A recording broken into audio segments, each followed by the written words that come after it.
Did Lucrezia Borgia really turn the Vatican into a brothel? Did she have twisted affairs with her brother and even her father, the Pope? Or is it all fabricated? The truth is that this story is more complex than what most people think. If you enjoy these dark histories, leave a like and subscribe and comment below where you're listening from. I'm genuinely curious to know where these stories reach across the world. They didn't just crown a pope. They unleashed a dynasty that would make the devil himself blush. Rome, 1492. The stench of burning votes mixed with frankincense as Cardinal Rodrigo Borgia bought his way to St. Peter's throne. Gold clinked in purses, promises whispered in Latin, and when the white smoke rose it carried the scent of corruption. Pope Alexander VI, a Spanish wolf in shepherd's robes, now commanded Christ's earthly kingdom. His children would inherit more than his blessing. In the shadows of the Vatican, 13-year-old Lucrezia combed golden hair that would soon be worth its weight in political alliances. She moved through marble corridors like sunlight through stained glass, beautiful, ethereal, completely unaware that her father was about to auction her flesh to the highest bidder. Her name echoed the Roman noblewoman Lucretia, who chose death over dishonour. History would question whether his daughter made the opposite choice. Alexander surveyed his papal kingdom like Caesar reviewing his legions. Cardinals bowed their heads, but their eyes calculated rebellion. Italian nobles smiled while sharpening knives behind their backs. The Spanish Borgias ruled, but they were foreigners in a land that despised foreign rule. Every feast might be their last, every alliance a potential betrayal. In this chess game of souls and crowns, daughters were not children, they were weapons. Cesare Borgia prowled the Vatican like a beautiful predator. Brilliant, ruthless, and utterly devoted to his father's vision, he wore cardinal's robes while dreaming of the empire. Machiavelli would later use him as the perfect model for the prince, a ruler who understood that morality was luxury only the weak could afford. His sister Lucrezia gazed at him with something that enemies would later call unnatural devotion. Was it admiration or something darker? The girl herself remained an enigma wrapped in silk and crowned with innocence. Tutors praised her quick mind and artistic gifts. She painted, composed poetry, spoke multiple languages with the fluency of nobility. But in Renaissance Italy, intelligence in women was as dangerous as beauty. Both could be weaponized, both could destroy empires, and Lucrezia possessed enough of each to topple kingdoms. Giovanni Sforza arrived at the Vatican in 1493 like a lamb dressed for slaughter. 26 years old, nephew to the Duke of Milan, heir to one of Italy's most powerful military dynasties. He saw opportunity in marrying the Pope's daughter. Alexander saw temporary convenience. Neither man understood they were signing a contract written in blood. The wedding ceremony blazed with enough gold to ransom kingdoms. Lucrezia, barely 13, stood beside her older husband like a doll positioned for display. Silk rustled, Latin prayers echoed off frescoed ceilings, and witnesses whispered about the bride's ethereal beauty. But beauty in Renaissance Italy was currency, and this transaction had already been calculated down to the last ducat. Their marriage bed became a battlefield of expectations and disappointments. Giovanni expected a compliant wife who would cement his family's papal alliance. Instead, he discovered a girl who moved through Vatican politics with the fluid grace of someone born to manipulation. Was she innocent, or was she learning? Did her father's lessons include more than statecraft? The questions multiplied like plague rats in Rome's sewers. Alexander's political compass spun toward France with dizzying speed. The French offered bigger bribes, better alliances, more promising paths to Borgia domination. Giovanni's family, allies of Naples, enemies of France, suddenly represented yesterday's strategy. In papal politics, yesterday's friends became tomorrow's corpses with stunning regularity. The annulment in 1497 required Alexander to commit perjury wrapped in papal authority. He declared Giovanni impotent, preserving Lucrezia's supposed virginity for her next political marriage. But Giovanni's first wife had died in childbirth, proof that his manhood functioned perfectly well. The Pope's mathematics crumbled under scrutiny, but who dared question Christ's earthly representative? Giovanni's revenge arrived not with swords, but with accusations that would echo through centuries. Standing before Italy's noble courts, he declared that Lucrezia committed incest with both her father and brother. The words hit Renaissance society like lightning striking a powder magazine. Spanish outsiders defiling the sacred bonds of family while occupying St. Peter's throne. The scandal was too delicious to ignore, too politically useful to question. But here's where history blurs into something darker than simple slander. Giovanni had lived in the Vatican for 4 years. He had observed the Borgia family dynamics intimately. He had shared meals, attended private audiences, witnessed moments when guards were dismissed and doors were locked. His accusations weren't random arrows fired in anger. They were precise strikes aimed at specific vulnerabilities. Why would a man risk his life making claims he couldn't support? The rumours spread through Italy's noble courts like wine spilled on white silk, impossible to contain, permanent in their staining. Every gesture between Lucrezia and Cesare became evidence. Every private meeting with Alexander gained sinister significance. When she laughed at her brother's jokes, witnesses noted unnatural intimacy.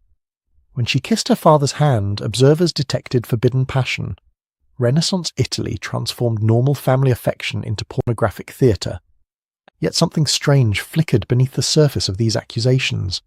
Lucrezia never denied them with the hysterical outrage expected from an innocent woman. Instead, she smiled enigmatically and changed the subject. Was this the composure of someone falsely accused, or the confidence of someone who understood that certain truths were too dangerous for public consumption? The poison allegations emerged like flowers blooming in a graveyard. Beautiful, deadly, impossible to ignore. Lucrezia allegedly wore a hollow ring containing enough toxins to drop a bull elephant. At dinner parties, she would twist the ring's mechanism, dispensing death into wine cups with the casual grace of someone serving dessert. The image was irresistible, a golden-haired angel dealing death while discussing poetry. Renaissance Europe worshipped and feared poison in equal measure. It was the perfect murder weapon, silent, untraceable, leaving victims to die in apparent natural agony, while their killers maintained perfect alibis. Poison was also considered feminine warfare, requiring subtlety instead of strength, intimacy instead of confrontation. A woman could poison a man while sharing his bed, making love and death dance together in the ultimate betrayal. Every mysterious death near the Borgias became Lucrezia's handiwork in popular imagination. Her brother Juan, found floating in the Tiber with multiple stab wounds. Surely Lucrezia's poison weakened him before assassins finished the job. Cardinals who opposed Alexander's policies and died suddenly of fever, obviously victims of the papal daughter's hollow ring. The mathematics of mortality around the Borgia family defied natural explanation, unless someone was helping nature along. But poison leaves no evidence, and accusations require proof. What remained were whispers, suspicions, and the undeniable fact that Alexander's enemies had a disturbing tendency to die at convenient moments. Was this political necessity, divine providence, or something more sinister? The question gnawed at Renaissance Italy like a cancer. Alfonso of Aragon arrived as Lucrezia's second husband in 1498, handsome and doomed in equal measure. 17 years old, heir to Naples' royal line, blessed with the kind of masculine beauty that made women swoon and poets weep. He gazed at his bride with genuine affection, perhaps even love. She looked back with eyes that had already seen too much, known too many secrets, buried too many inconvenient truths. Their marriage bloomed like roses in a cemetery, beautiful, fragrant, and surrounded by death. Alfonso brought youthful passion to counter Lucrezia's sophisticated mystery. She gave him glimpses of vulnerability that made him believe he could save her from whatever darkness haunted the Vatican's corridors. But salvation requires honesty, and honesty was a luxury the Borgias couldn't afford. Political winds shifted again with predictable ruthlessness. Alfonso's royal connections became liabilities when Alexander needed different alliances. The young husband found himself surrounded by enemies wearing friendly faces, sleeping beside a wife whose loyalty belonged first to her family's survival. Love and politics made toxic bedfellows in the papal court. Cesare's agents struck on July 15th, 1500, attacking Alfonso with swords and leaving him bleeding but alive. The young prince recovered enough to return to his apartments, where he felt safe surrounded by loyal guards and his devoted wife's constant attention. But safety was an illusion in the Borgia Vatican. Strangers in papal livery entered his chambers and strangled him in his own bed, while Lucrezia waited in another room. The timing was too convenient. the execution too clean, the aftermath too beneficial to Borgia interests. Alfonso's death cleared the path for more advantageous papal alliances, but it also fed darker suspicions about Lucrezia's role in her husband's murder. Did she drug his wine to make the strangulation easier? Did she signal the assassins when guards were dismissed? Or did she simply turn away and let love die for family loyalty? Her reaction to Alfonso's murder revealed layers of complexity that historians still debate. Public grief and private relief warred across her face at the funeral. She mourned genuinely, tears stained her cheeks, sobs racked her shoulders during the Requiem Mass, but she also accepted condolences with the practiced grace of someone who understood that dead husbands were occupational hazards in papal politics. The mysterious Borgia baby arrived in 1501 like a riddle wrapped in swaddling clothes. No official parentage, no clear explanation, just another mouth to feed in a family already drowning in scandal. Two contradictory papal bulls offered different fathers, one naming Alexander, another claiming Cesare. Lucrezia acknowledged the child as her half-brother, but Rome's gossips preferred more salacious mathematics. Was the baby hers, born from an affair with her lover Peralto, who died mysteriously 2 years earlier, or was he the fruit of incestuous union with either father or brother? The timing aligned with any number of possibilities, each more scandalous than the last. In Renaissance Italy, bastard children were common enough to barely merit comment unless they represented evidence of papal corruption or family depravity. The child himself became a living question mark in Borgia history. Raised in the Vatican, educated as a prince, granted titles and lands, despite his disputed parentage, he resembled both Alexander and Caesar enough to support either paternity claim. But he also had Lucrezia's golden hair and delicate features, suggesting maternal heritage that no one dared acknowledge publicly. The banquet of chestnuts erupted into Rome's consciousness, like a pornographic apocalypse. October 31st, 1501, All Hallows' Eve, when the barrier between sacred and profane dissolved completely. Johann Burchard, the papal master of ceremonies, recorded every detail with the clinical precision of a coroner documenting a crime scene. Cesar invited 50 prostitutes to his Vatican apartments for an evening of entertainment that redefined papal hospitality. The women danced clothed at first, their silk gowns rustling across marble floors while cardinals and papal functionaries watched from cushioned chairs. Wine flowed like communion sacrament, loosening tongues and inhibitions in equal measure. Then the garments came off. Naked courtesans performed for the Holy Father himself, Alexander watching from his throne, while his son Caesar orchestrated the proceedings, and daughter Lucrezia sat beside them like a princess, reviewing her subjects. Burning candelabras were placed on the floor, chestnuts scattered across marble tiles, and the women crawled on hands and knees to collect them while Rome's most powerful men evaluated their performance. Prizes were announced for the most enthusiastic sexual performances: silk tunics, jeweled shoes, golden barrets. The Vatican, seat of Christian moral authority, transformed into a combination brothel and gladiatorial arena, where flesh competed for imperial favor. Peter's sacred basilica became a stage for imperial decadence that would have made Caligula applaud. But here's what makes the story even more disturbing. Lucrezia didn't just witness the spectacle. According to Burchard's testimony, she participated in judging the competitions, awarding prizes to winners, laughing at the performances like someone born to such entertainment. Was she a reluctant observer forced to attend by family duty, or did she genuinely enjoy watching human degradation performed for papal amusement? The event became Renaissance Italy's most whispered scandal, spreading through noble courts with the velocity of wildfire. Every retelling added new details, each more shocking than the last. Did Lucrezia dance naked with the prostitutes? Did she compete for prizes herself? Did father, son, and daughter engage in activities that violated every Christian teaching while surrounded by sacred relics? Burchard's diary entries suggest something even more chilling. This wasn't an isolated incident. The Borgias regularly hosted entertainments that pushed moral boundaries beyond recognition. The banquet of chestnuts was simply the most thoroughly documented example of papal behavior that had become routine by 1501. News of the banquet reached every European court within months. Kings crossed themselves and secretly envied Alexander's freedom from conventional morality.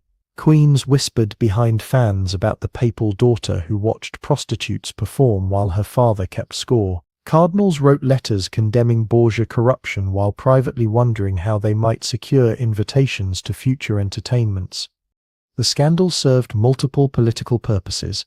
Alexander's enemies used it as evidence of papal unworthiness. His allies dismissed it as exaggerated gossip spread by jealous rivals. Foreign powers calculated how moral outrage might be weaponized against Spanish influence in Rome. But everyone agreed on one fact: the Borgias had transformed the Vatican into something that bore no resemblance to Christ's intended legacy.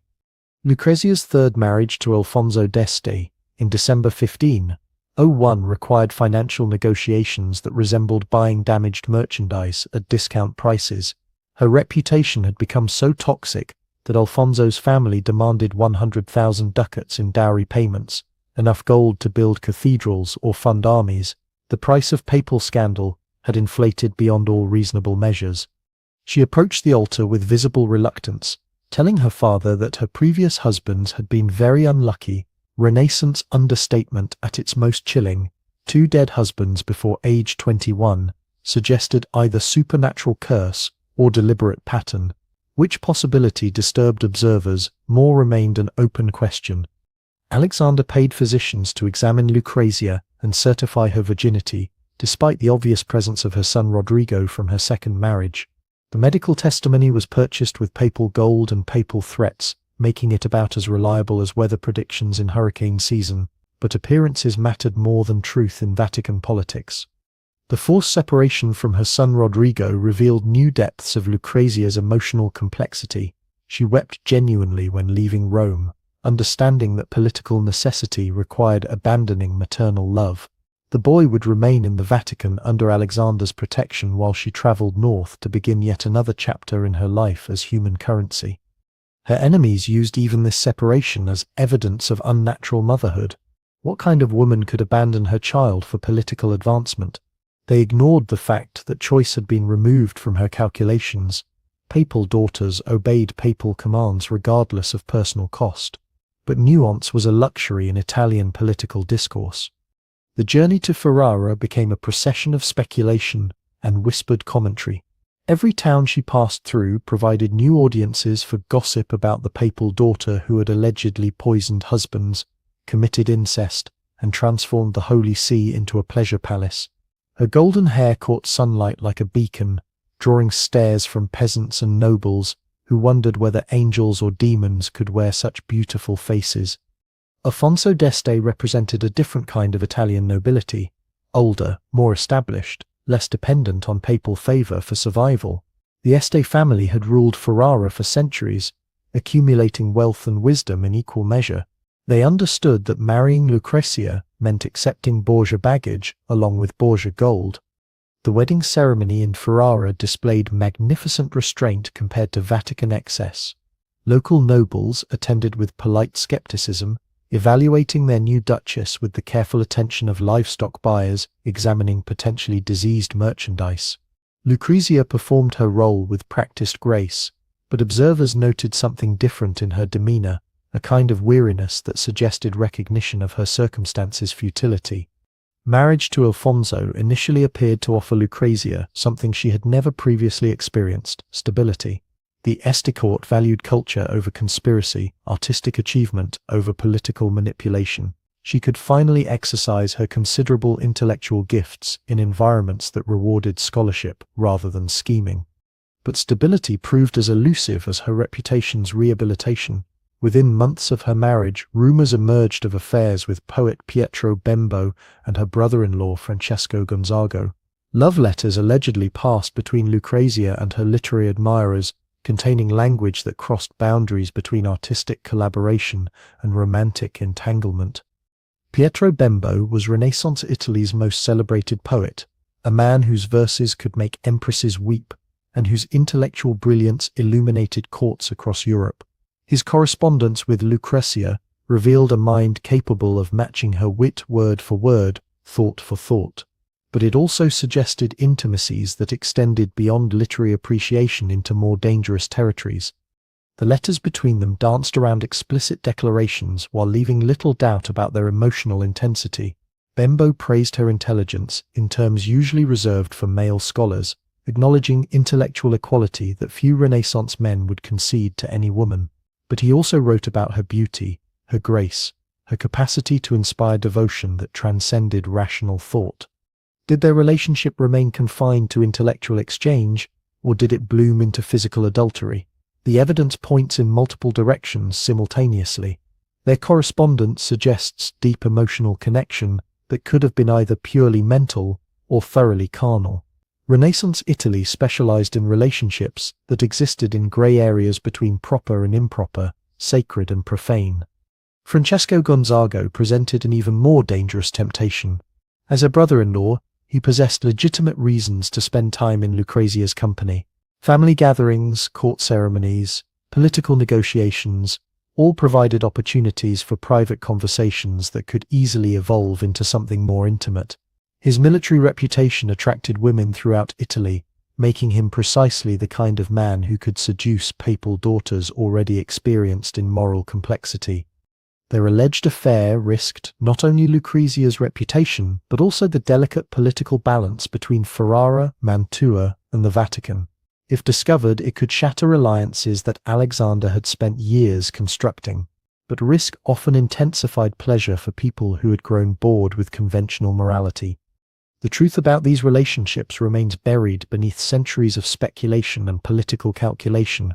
Did Lucrezia commit adultery with one or both men, or did her enemies simply weaponize normal court friendships? Renaissance Italy transformed innocent conversations into evidence of scandalous behavior with remarkable creativity. What's undeniable is that Lucrezia continued attracting male attention wherever she traveled.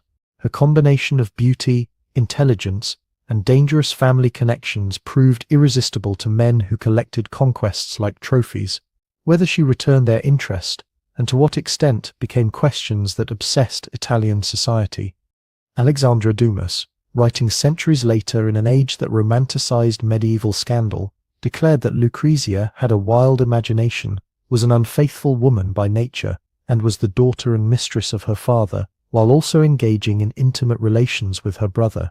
His words carried the authority of literary genius, despite lacking any historical evidence beyond Renaissance gossip and political propaganda. Dumas had never met Lucrezia, never visited the Vatican during Borgia rule, never witnessed the events he described with such confident condemnation, but his reputation as a storyteller gave his opinions weight that historians' careful qualifications couldn't match. Popular culture preferred definitive villains to ambiguous victims. Lord Byron's obsession with Lucrezia revealed the continuing power of her legend to seduce men across centuries.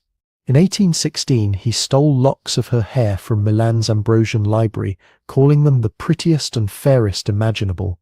He praised her love letters as the most beautiful in existence, demonstrating how literary achievement could transform moral scandal into romantic tragedy. Byron understood that Lucrezia represented something irresistible to artistic temperaments, a woman who had allegedly transgressed every moral boundary while maintaining intelligence and beauty that inspired devotion centuries after her death. She embodied the dangerous feminine ideal that attracted poets like flames draw moths, regardless of the historical consequences. The historical Lucrezia Borgia produced 8 children during her marriage to Alfonso d'Este, suggesting that whatever her previous relationships might have involved, she eventually found some form of domestic satisfaction. Her later years were marked by cultural patronage, religious devotion, and apparent contentment with her role as Duchess of Ferrara. But these peaceful decades couldn't erase the scandals of her youth. Every charitable donation was viewed through the lens of previous allegations. Every religious observance was interpreted as evidence of guilty conscience requiring divine forgiveness. Renaissance Italy had convicted her in the court of public opinion, and acquittal proved impossible regardless of subsequent behavior. Her death in 1519, at age 39, sparked final rounds of speculation about divine justice and delayed punishment. Had she finally paid for youthful transgressions through premature mortality, Or had she managed to escape earthly consequences for crimes that may never have been committed? Even her funeral became an opportunity for moral commentary about the wages of sin and the possibility of redemption. The evidence surrounding Lucrezia's alleged crimes presents a maddening mixture of plausible accusations and obvious political motivations. Her first husband, Giovanni Sforza, had lived intimately with the Borgia family for years before making his incest allegations. Why would he risk everything on claims he couldn't support? Yet his timing coincided perfectly with his annulment anger and his family's political displacement. The poison allegations gained credibility from the undeniable pattern of convenient deaths surrounding Alexander's papacy. Too many enemies died at precisely the right moments for political coincidence to explain the mortality statistics. But attribution to Lucrezia specifically relied more on gendered assumptions about feminine warfare than concrete evidence of her involvement. The incest accusations struck at the heart of Christian moral teaching, while serving the political needs of Borgia enemies. Spanish outsiders defiling family bonds, while occupying St. Peter's throne, provided perfect propaganda for Italian resistance movements. But moral outrage was easily manufactured in Renaissance politics, and sexual scandal was the most effective weapon against family reputations. What emerges from historical analysis is not definitive guilt or innocence, but rather a young woman trapped in circumstances that made moral purity nearly impossible to maintain, born into a family where political survival required constant moral compromise, raised in an environment where love and power intersected in dangerous ways, married repeatedly for reasons that had nothing to do with personal choice. Lucrezia navigated impossible circumstances with remarkable grace and intelligence. Did she commit incest with her father and brother? The evidence suggests political slander rather than actual transgression, but absolute certainty remains elusive. Renaissance families often displayed physical affection that modern observers might misinterpret, and enemies could easily weaponize normal behavior for propaganda purposes. Did she poison her enemies and inconvenient husbands? The pattern of deaths around the Borgia suggests systematic elimination of obstacles, but Lucrezia's specific involvement remains speculative. Poison was common in Renaissance politics, and attribution often reflected gendered assumptions rather than factual investigation. Did she participate willingly in the Vatican's moral degradation? The banquet of chestnuts and similar events certainly occurred, but Lucrezia's role could have ranged from enthusiastic participation to reluctant compliance with family expectations. Young women in papal courts possessed limited agency in refusing their father's commands. The truth about Lucrezia Borgia probably lies somewhere between absolute innocence and complete depravity. She was neither the saintly victim that modern feminists might prefer, nor the demonic seductress that Renaissance enemies depicted. Instead, she was a remarkably intelligent woman who survived impossible circumstances through combinations of compliance, manipulation, and strategic moral flexibility. Renaissance Italy operated under moral codes that modern audiences struggle to understand. Political necessity justified behaviors that peacetime ethics would condemn. Survival required adaptations that comfortable observers could never comprehend. Family loyalty superseded individual conscience in ways that contemporary individualism can barely fathom. Judging Lucrezia by 21st century standards risks missing the complex realities of her historical moment. Women in Renaissance noble families were expected to serve political purposes regardless of personal cost. Daughters were commodities traded for alliances, their bodies and reputations calculated into diplomatic equations that balanced power across Italian city-states. The Borgia family represented Spanish ambition challenging Italian traditions in an era when foreign rule was universally resented. Every scandal became ammunition for political resistance movements that sought to delegitimize papal authority through personal destruction. Lucrezia's reputation became collateral damage in broader wars for Italian independence and religious reform. But moral relativism cannot explain away all ethical questions surrounding her story. Some behaviors transcend cultural context and demand judgment based on universal human values. Murder, incest, and child abandonment violate moral codes that span centuries and civilizations. If Lucrezia committed these acts, Historical context provides explanation but not justification. The lasting power of her legend suggests something deeper than simple political propaganda. Stories that survive 5 centuries possess truth that transcends factual accuracy. Lucrezia Borgia represents archetypal fears about feminine power, family corruption, and moral decay that resonate across cultural boundaries.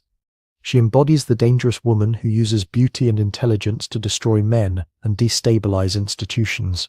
She represents the corruption that emerges when political power operates without moral restraint. She symbolizes the family dysfunction that results when love becomes subordinated to ambition and survival.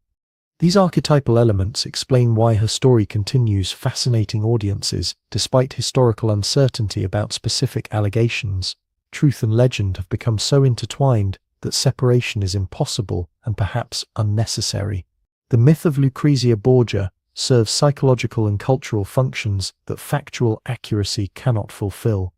Modern audiences approach her story with assumptions shaped by democratic values, individual rights, and gender equality that would have been incomprehensible to Renaissance observers. We expect women to possess agency and moral autonomy that their historical circumstances made practically impossible. We judge family relationships by standards of emotional health and psychological boundaries that medieval nobility could never have understood. The reality is that we will never know the complete truth about most of history's past events, especially those involving private family relationships and secret political machinations. Documents were destroyed, witnesses died, and propaganda replaced factual reporting in ways that make objective historical analysis nearly impossible. What we do know is that we cannot judge these historical figures using our contemporary beliefs and moral frameworks. Life in Renaissance Italy was fundamentally different from modern existence, more violent, more uncertain, more dependent on family loyalty and political calculation for basic survival. The luxury of individual moral choice was available only to those wealthy and powerful enough to afford its consequences. Lucrezia Borgia lived in a world where daughters were political assets, where marriage was diplomatic strategy, where survival often required moral compromises that comfortable modern observers cannot comprehend. Whether she was victim or villain, saint or sinner, depends partly on evidence that history has obscured and partly on moral frameworks that change across centuries and cultures. The truth about her legacy may be that truth itself is less important than the questions her story continues to raise about power, family, gender, and moral complexity in impossible circumstances. In the end, we are left not with answers, but with a mirror that reflects our own assumptions about women, power, and the prices that survival sometimes demands.